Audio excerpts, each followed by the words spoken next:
तर अजित पवारांच्या राष्ट्रवादीचे प्रदेशाध्यक्ष सुनील तटकरे यांनी आपलं पद सोडावं अशी मागणी आता रुपाली ठोंबरे पाटलांनी केलेली आहे। तसंच अजित पवारांनीच प्रदेशाध्यक्ष बदलाबाबत सांगितलं होतं असा दावाही त्यांनी केल्यामुळे आता राजकीय वर्तुळात चर्चांना उधाण आलेलं आहे। यासह पक्षात सुद्धा चर्चा सुरू झालेली आहे।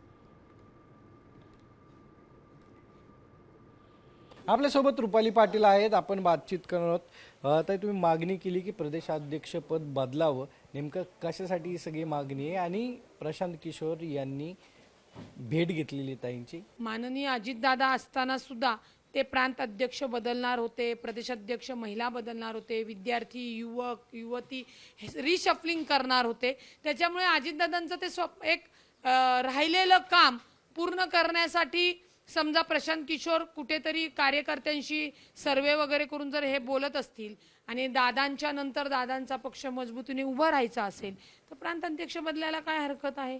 तसेही सुनील तटकरे साहेब फार मोठे नेते आहेत, खासदार आहेत, त्यांनी नवीन पिढीला नवीन दमाला संधी देणं गरजेचं आहे। कुठल्याही जुन्या जाणत्या नेत्याला जर संधी दिली तर ती 2 आणि 3 वर्षच असते ना। भुजबळ साहेब सुद्धा प्रदेशाध्यक्ष झालेले आहेत, चांगले चांगले प्रदेशाध्यक्ष होऊन त्यांनी कालांतराने बदललेलं आहे। मग प्रांताध्यक्ष सुनील तटकरे साहेब बदलायला हरकत काय आहे? त्यांनी स्वतःहून राजीनामा द्यावा। ते ज्येष्ठ नेते आहेत, नवीन दमाच्या पदाधिकाऱ्याला देऊन त्यांना मार्गदर्शन करावं। कॅमेरा आदर्श कटकेसह सागरवर साम टीव्ही। साम टीव्ही मी नेहमी पाहतो, त्यावर दाखवलेल्या बातम्या रिलेट करतात।